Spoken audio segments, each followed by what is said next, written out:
ในซื้อกล่อง PCP ซื้อมาใหม่สร้างมาใหม่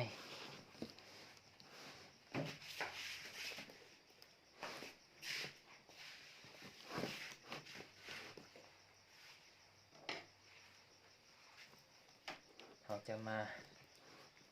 ขายเบิ้งเนาะว่าเขาส่งเครื่องมาครบบ่เครื่องมีปัญหาบ่เตะเพเตะบ่เนาะเบิ้งพวกเบิ้งไข่เบิ้งก่อนไข่เบิ้ง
ไม่เลยเด้อของมาไม่เลยเด้อเปิดกล่องมาใหม่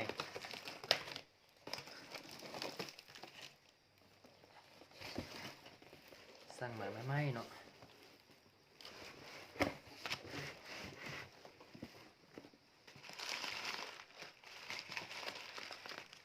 เอาถ้าคิด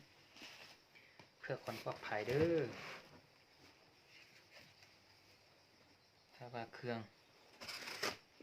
มีปัญหาเละเพเราก็สามารถส่งคลิปวิดีโอให้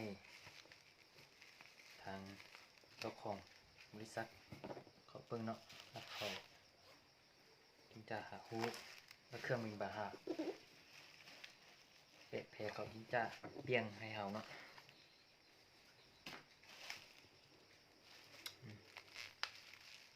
ตัวนี้เป็นตัวค่ะทางเด้อ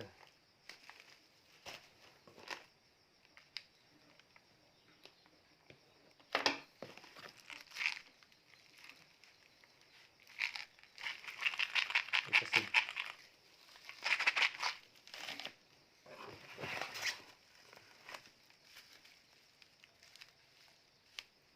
นี่เป็นตัวพัดลม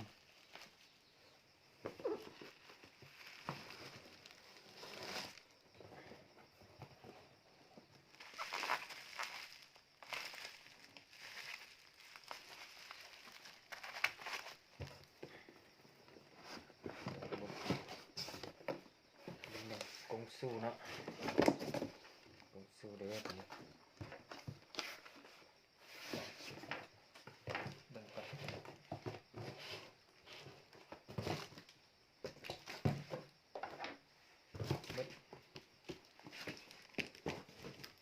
กดเบิ่งว่ากงสู้เครื่องเนาะครบเราต้องกดเบิ่งละเอียด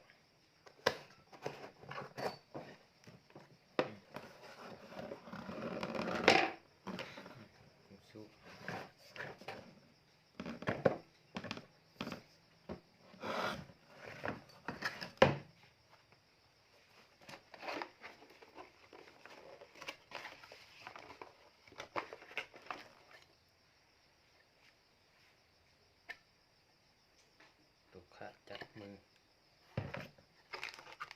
โอเคอย่างเนาะตัวนี้เป็นตัวสกัวเนาะอย่างสกัวกงสู้ ใส่กงสู้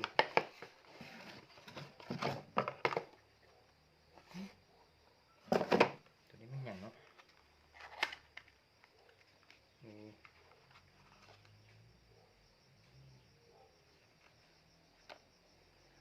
เก็บกงสู้เด้อตัวนี้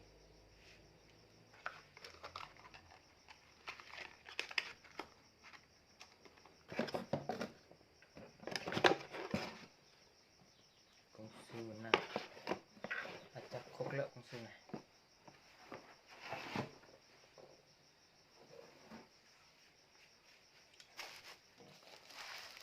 แบบนี้เข้ามาเปิดบึ้งกระปุกสี PC ของเราเนาะ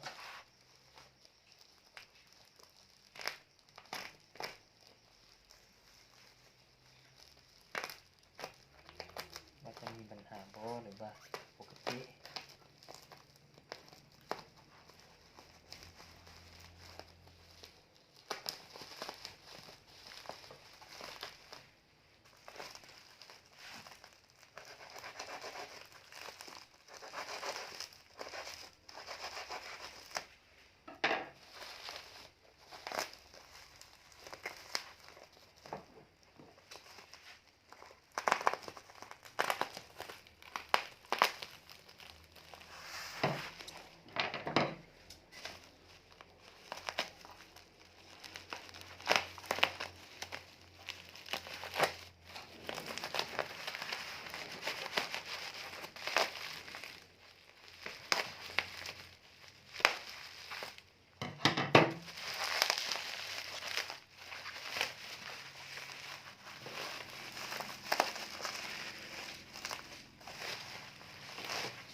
ใช้ได้ถึง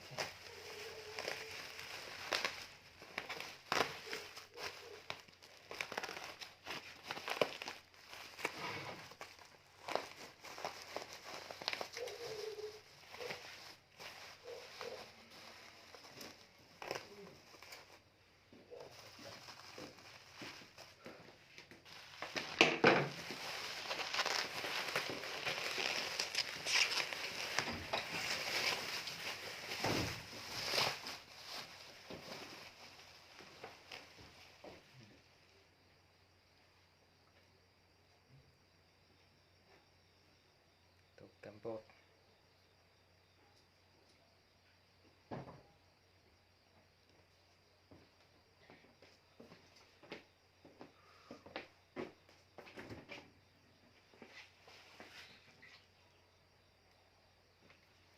สูใหญ่ก็ขุดสูงชิมอนมันหา thì cái sườn rồi mốt chung là cái gì nó cũng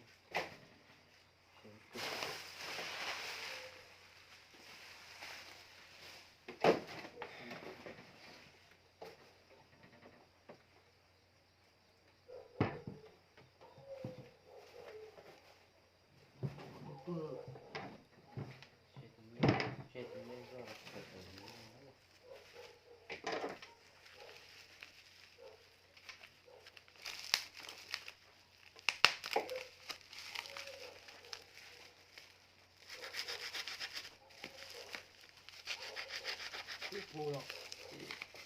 chúc của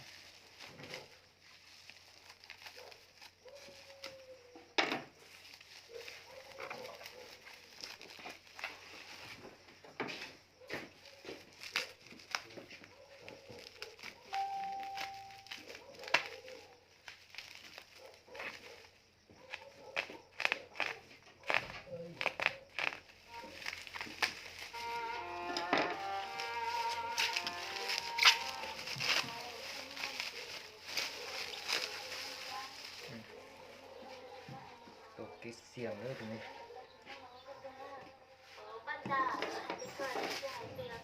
xiềng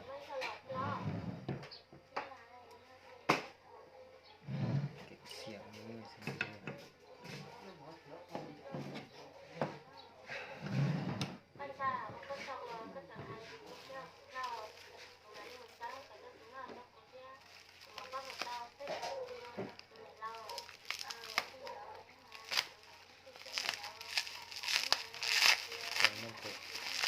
ต่างจาก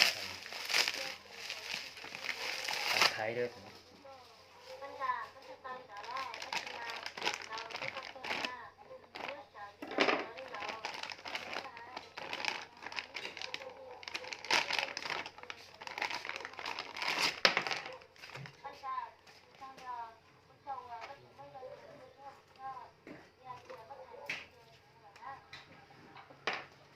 แต่งไทยเนาะเอพีเนาะ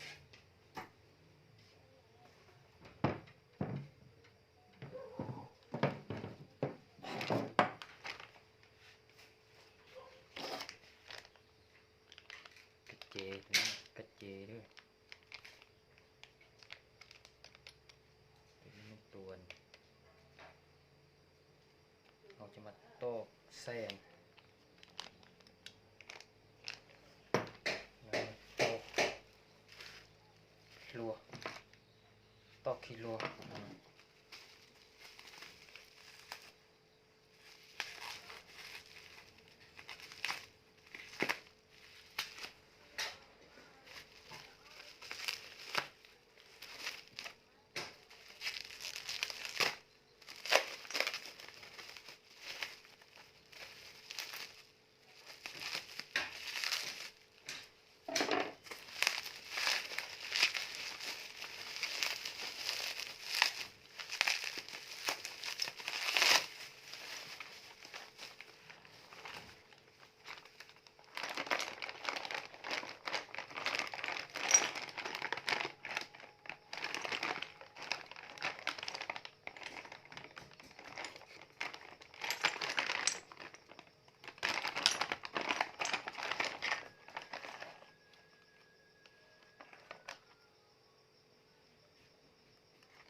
tí nữa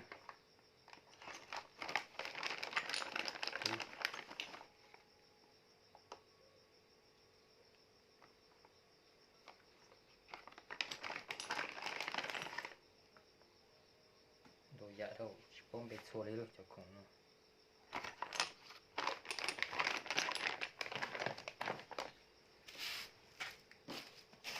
tại nó sẽ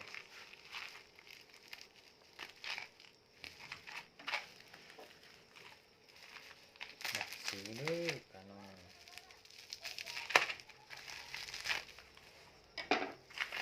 nó thẳng cả một xíu rồi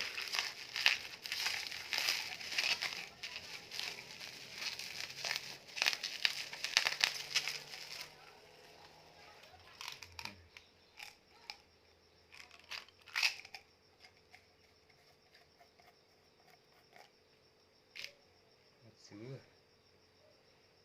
để bùa luôn cả một xíu rồi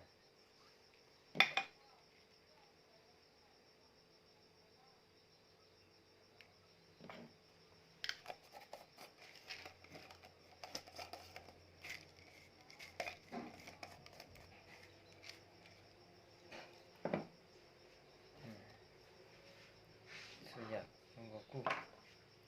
khúc sụt được thế chúng ta mình hạ xuống nè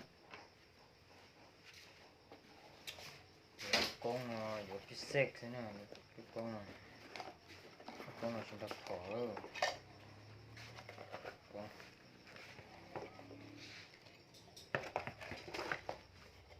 có thể lúc con tập phẩm này chỉ cho rong kì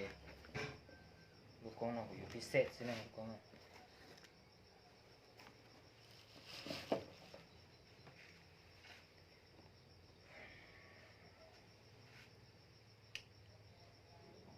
thì nó có thời gian choของอะไรพี่กูชิมมองปัญหาแท้น้องกูครบสุกแท้นะใครที่น้องจะจึงแท้ว่าเกี่ก่อนนี้จอเชียร์อยู่ที่บริษัทนะจะเจของฮอปปี้หรือจะเจที่โตว่าสารอะไรใช่เลยที่เหลือโอ้เชียร์อยู่ไหม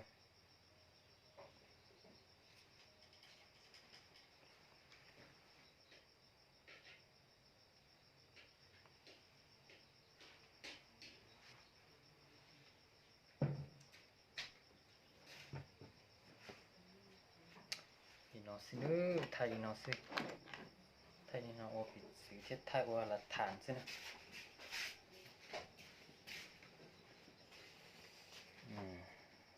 tiếc kia thò lại đi chạm này chắc thay được cái sai nữa